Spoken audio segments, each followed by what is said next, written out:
याकूब जो कनान देश में रहता था, जहाँ उसका पिता परदेशी होकर रहा। याकूब के 12 पुत्र थे, जिसमें से यूसुफ उसका प्रिय पुत्र था और वो 17 वर्ष का था। बेटा, तुम्हें पता है यहोवा महान है। वो हमारे पूर्वजों का अब्राहम, इसहाक और हमारा परमेश्वर है, और वो हमेशा वफादार है, और तुम उसका ही भय मानना। हमेशा यहोवा की महिमा करूंगा और उसका भय मानूंगा।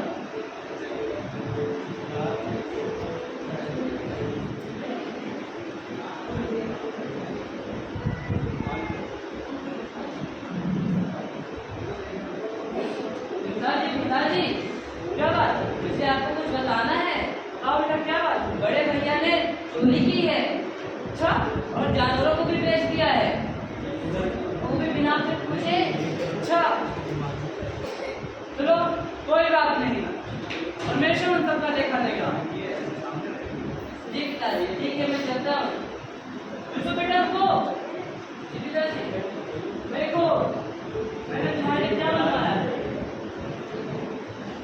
ये देखो, मैं तुम्हारे लिए मेरा नाम रखा बनवा है। हाँ, मैं तुम्हें से कहना हूँ।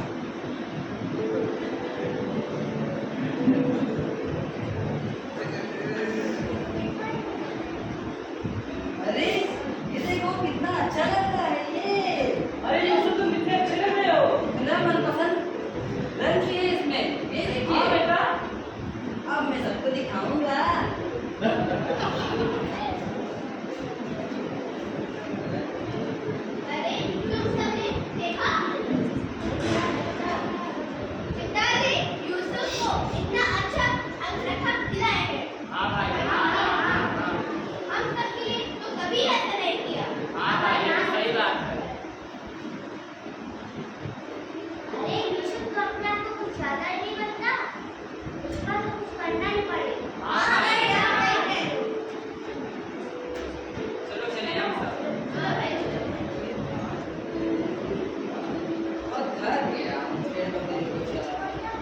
थोड़ा सो ले।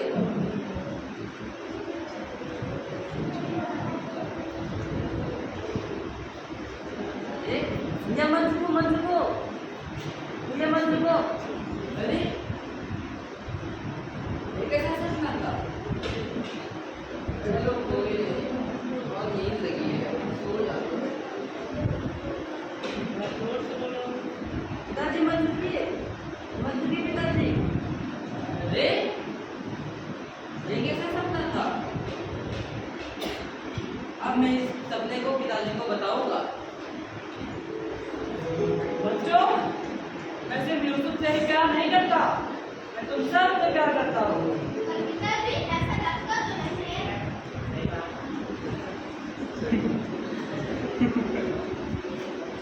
पिताजी, भैया जी, मुझे आपको कुछ बताना है। क्या बात है बेटा? मैंने सपने देखे हैं, और वो भी दो। मैंने देखा कि आपके चूल्हे मेरे चूल्हे के सामने दंडवत कर रहे थे, और मैंने एक और सपना भी देखा। चांद, तारे, 11 तारे, सूर्य मुझे दंडवत कर रहे थे।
पिताजी ने तो कहा था शेकेम में है, पर दिख तो नहीं रहे। भाई जरा सुनो तो, क्या तुमने मेरे भाइयों को देखा? हाँ मैंने देखा, वो भेड़ बकरी चरा रहे थे और वो तोतान जाने की बात कर रहे थे। शुक्रिया भैया।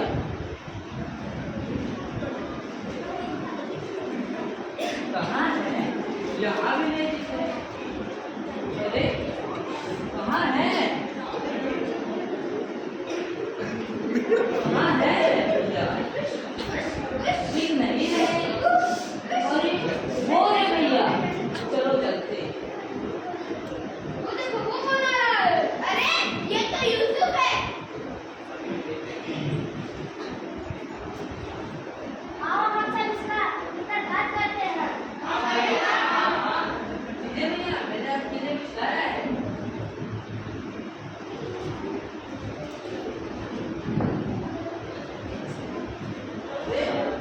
ये क्या कर रहे तुम लोग?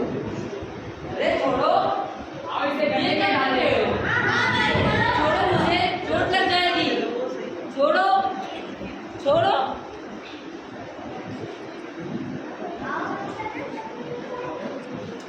आओ हम सब मिलकर भोजन करते हैं। चलो।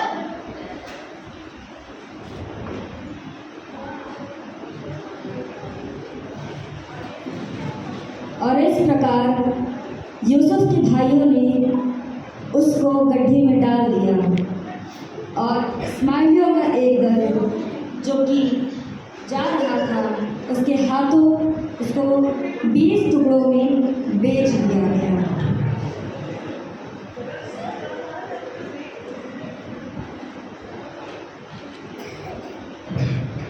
अरे देखो तो ये जिंदा भी है, पर ये जिंदा है।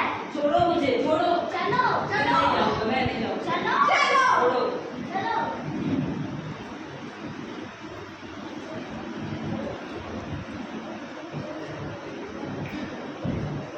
अरे भाई देखो इतने पैसे मिले। चलो चलो।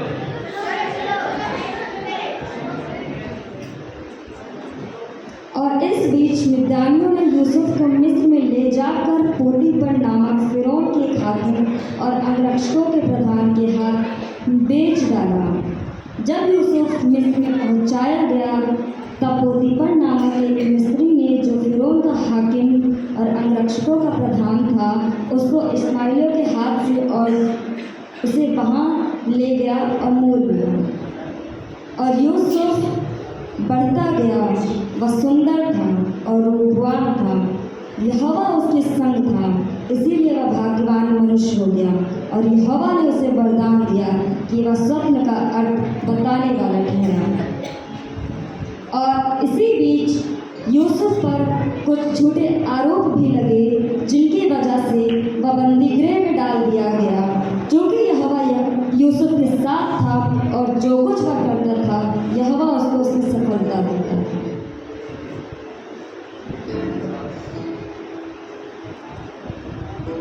और इन्हीं बातों के पश्चात ऐसा हुआ कि मिस्र के राजा के पिलाने हारे और पकाने हारे ने अपने स्वामी के विरुद्ध कुछ अपराध किया और फिरौन ने उन्हें बंदीगृह में डाल दिया जहाँ यूसुफ भी था।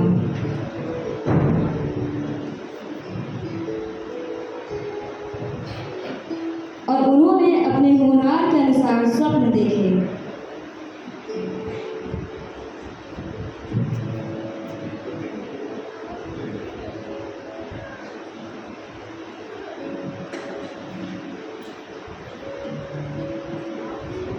तुमने देखा? मैंने तो ये स्वप्न नहीं देखा। मेरे भाई देखा ऐसा।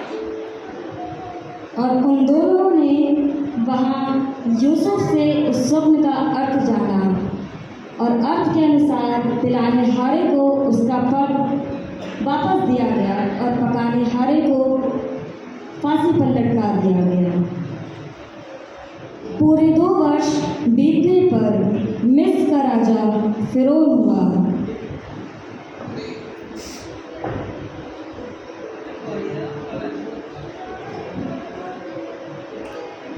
और उसने स्वप्न देखा।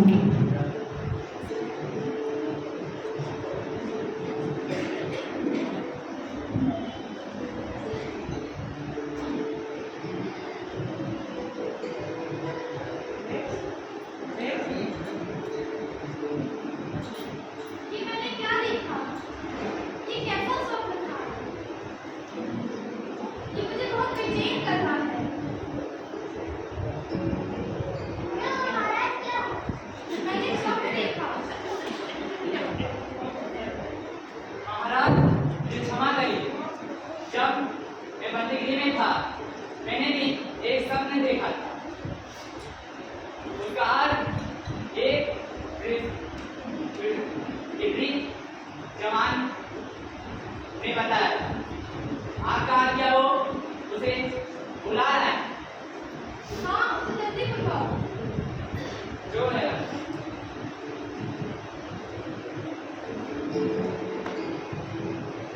और फिरौन ने यूसुफ को झटपट बंदीगृह से बाहर निकलवाया।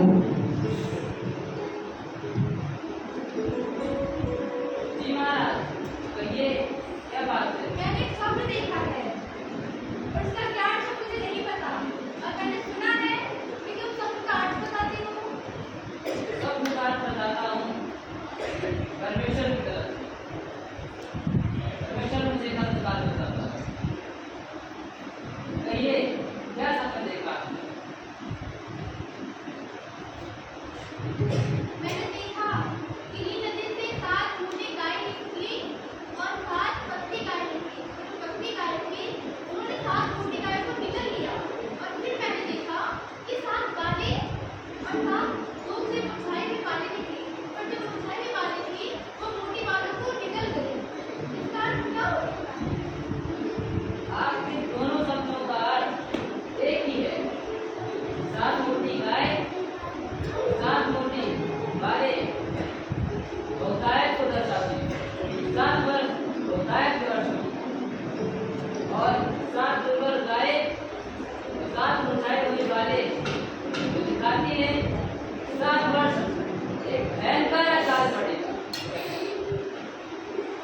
अच्छा ऐसा होने वाला है कि पानी के साथ-साथ बहुतायत के होंगे और फिर साथ-साथ भयंकर अकाल के।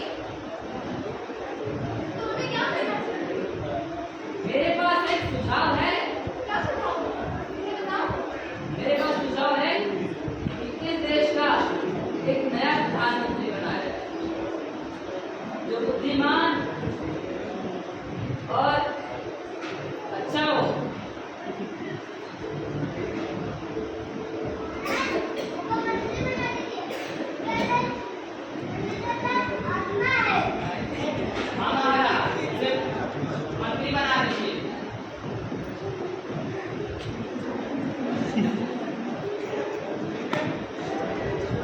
तू ही दर्द देता मरहम लगाता है तू तराई में ले जाए ऊंचा उठाता है तू घूरी से उठा के शहजादों संग बैठाए जब कोई तुझे पुकारे उसके संग तू आ जाए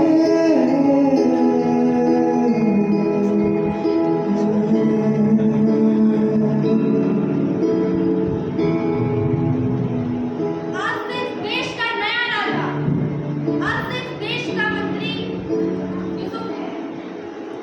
और इस प्रकार यूसुफ उस देश का नया प्रधानमंत्री बनाया गया।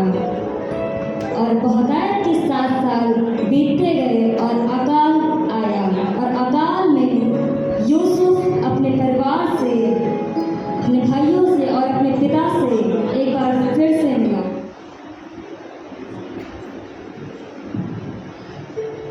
और अंत में यूसुफ अपने पिता से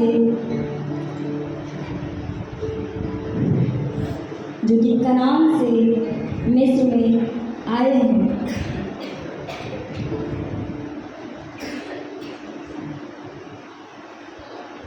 यूसुफ पिताजी